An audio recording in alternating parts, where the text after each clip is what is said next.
Hello everyone.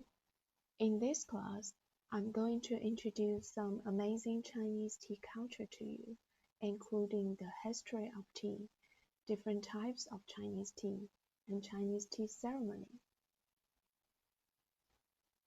Firstly, let's start with the character of tea in Chinese, cha. We can see the meaning and the value of cha in Chinese people's life by this character. The character of cha can be divided into three parts. The top part is the radical, 草 means grass. The middle part is 人 means people. The bottom part is 木 means root. Put all three parts together, it is people between grass and wood, enjoying the nature. That is cha.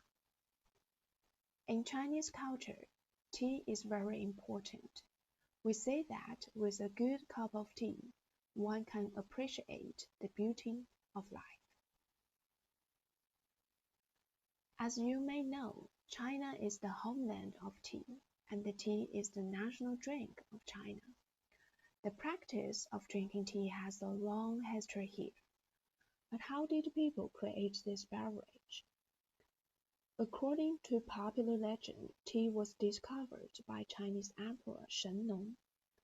So one summer day, while visiting a distant part of his realm, Shen and the court stopped to rest. The servants began to boil water for the court to drink. At that time, some dried leaves from a nearby bush fell into the boiling water, and the brown substance was infused into the water. The Emperor Shen was interested in the new liquid. He drank some, and found it very refreshing.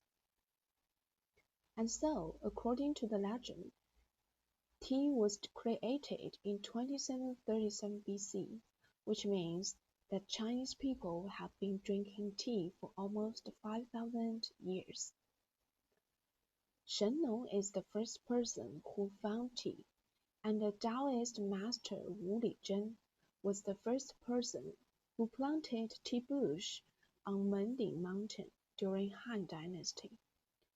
Before this, tea was picked from the wild tea bushes, and Wu Lizhen was from Sichuan Ya'an. Today, if you go to Ya'an, you will see his sculpture in the downtown. The tea was originated in southwest China. The borderlands of Sichuan, Yunnan, and Guizhou, three provinces meet.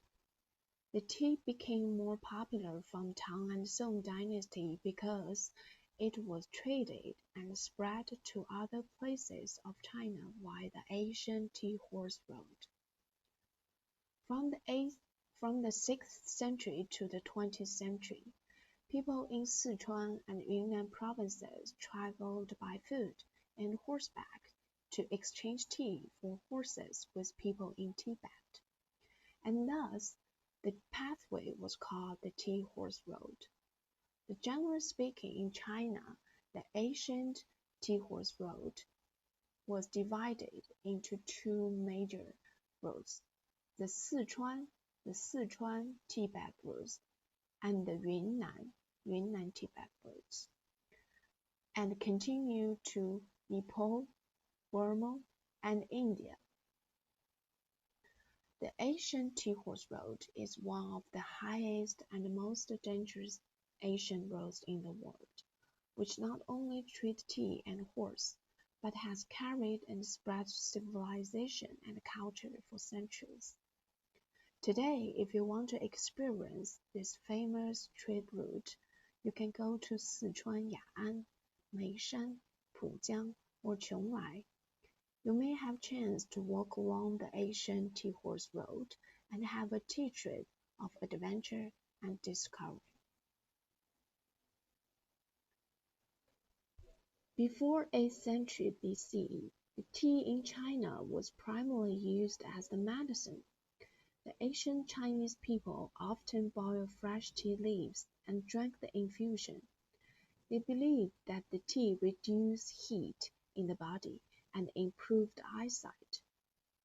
From Han Dynasty, people adopted steaming procedure to get rid of this unpleasant smell, and then pounded tea leaves into pieces of cake in order to store them for drinking and consumption. Since then, for Chinese people, tea was not only a kind of beverage, but also something connected with life, business, literature, art, philosophy, and religion. From the late 15th century, the custom of drinking tea spread to all over the country quickly and wildly, even to other places outside of China.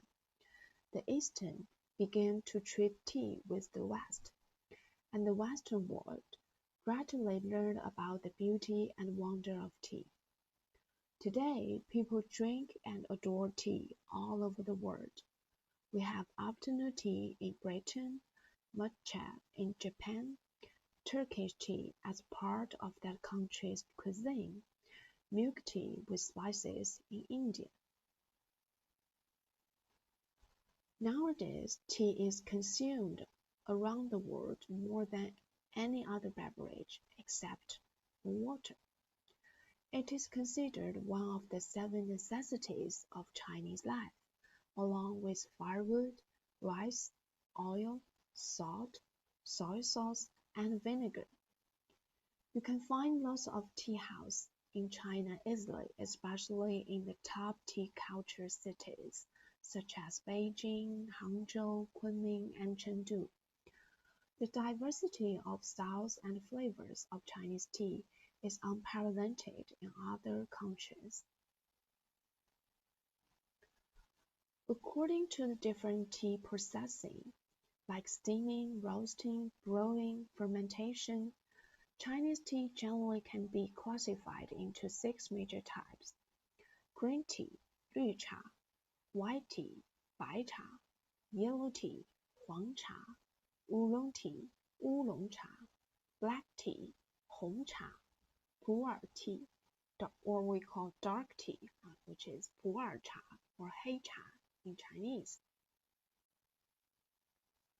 So the green tea is the most natural tea. Although we have a number of different green tea production methods exist, generally speaking, young tea leaves are dried as soon as they are picked, so as to retain as many their natural compounds as possible. This gives the tea a light, astringent flavor and make it rich in antioxidants.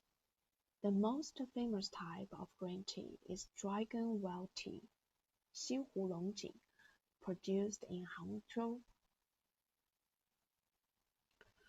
Like green tea, white tea undergoes minimal processing. The white tea is never rolled or oxidized, giving it a very light flavor. The name derives from the silvery white hairs that cover the buds of the tea plant.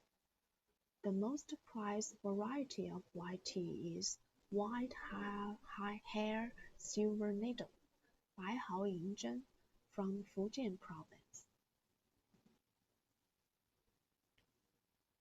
So the oolong tea falls somewhere in between green and black tea in terms of the flavor, being semi-oxidized.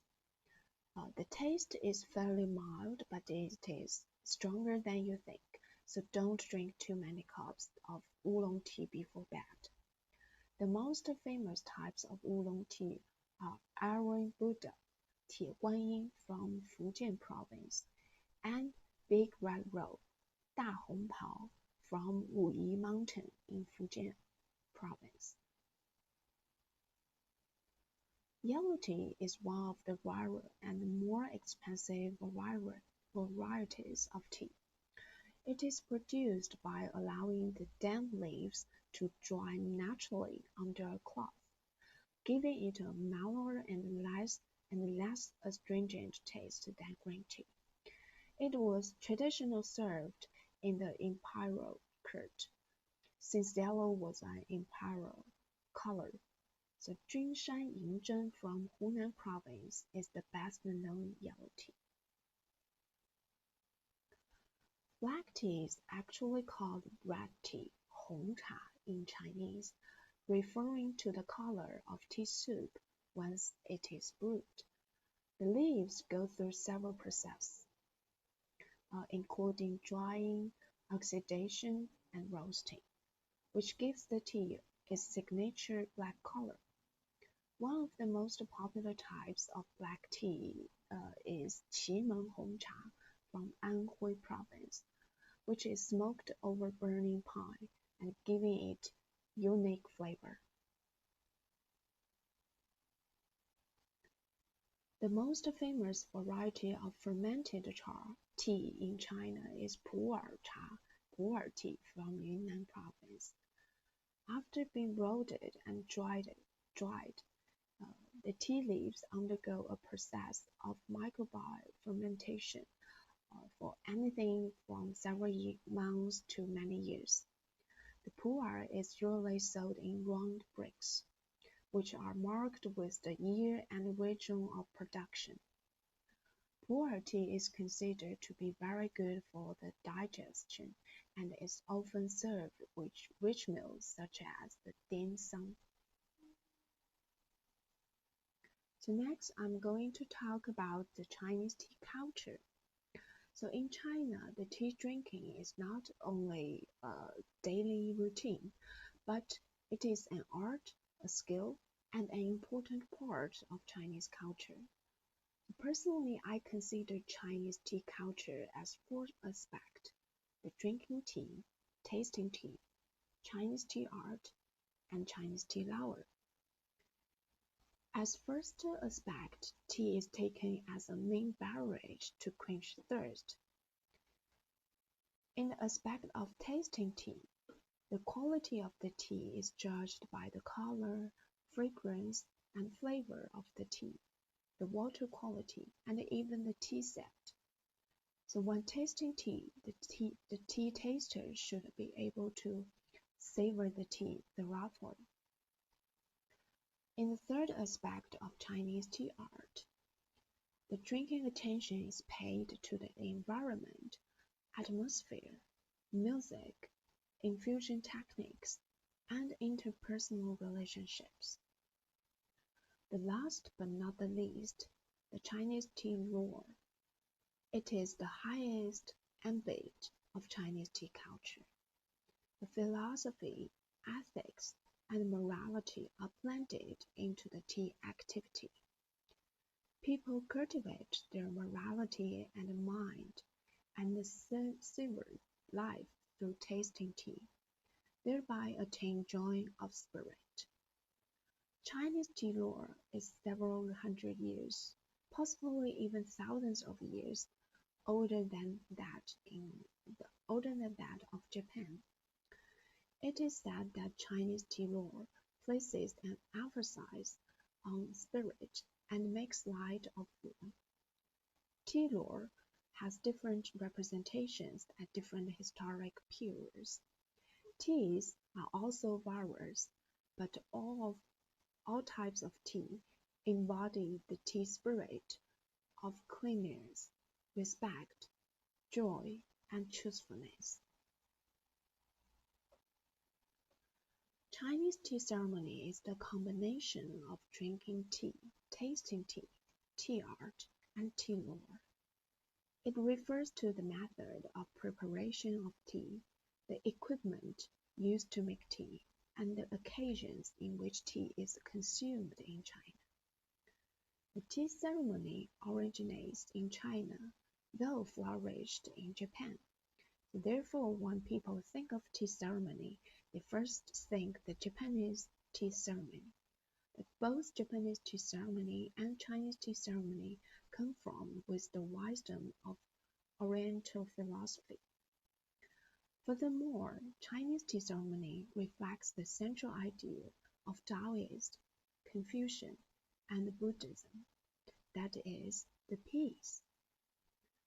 The way of tea Chinese tea ceremony is not only to drink tea but also to learn and understand the traditional Chinese tea culture. So therefore, the tea ceremony is the core of Chinese tea culture. By preparing and drinking tea, the tea masters show their personal thoughts and spiritual world. But basically, there are three distinctive features of Chinese tea ceremony. So first of all, from the way you practice tea ceremony, you show people what kind of person you are, your manners, personality, ethics viewpoint, and even inner world. Secondly, the Chinese tea ceremony requires peace and pureness, as we mentioned before. Thirdly, the tea ceremony in China calls for authenticity. The fine tea comes with the spring water and the natural environment, the authentic bamboo or rose tools, and the porcelain tea sets. So generally, tea is consumed regularly both on informal and formal occasions. Formal occasions such as the wedding, a formal apology, when you honor your master. Informal occasions like drinking tea at home, hanging out with friends, family gathering. So Chinese people also believe that tea wares affects the flavor and experience of the tea, and different materials have their unique usages. There are 6 most common tea wares types in China. So we see we have the porcelain tea wares here, which usually used to brew green tea, white tea, or yellow tea. We also have the purple clay tea wares, which usually used to brew oolong tea, black tea, or pu'er tea. We have glass tea wares, which used to brew herbal tea and fruit tea. So we also have the bamboo tea ware, the lacquer tea ware, and the metal tea ware. Today, we use these 3 types tea ware as art wares rather than tea wares. So basically, that's the brief introduction of Chinese tea and Chinese tea culture. So in the end of this class, I want to invite you to share your own experience of Chinese tea culture. Have you ever had Chinese tea before? So what kind of Chinese tea you had? So where did you have it? So how was your feeling about Chinese tea? If you don't have any experience of Chinese tea, you could compare the differences between Chinese tea culture with your country's tea culture or other beverages culture. So please take a short video of your sharing and comparison in 3 to 5 minutes. In next class, I will continue to introduce what Chinese tea wares are including and how to brew tea in Chinese tea ceremony. So thank you for watching and see you next time.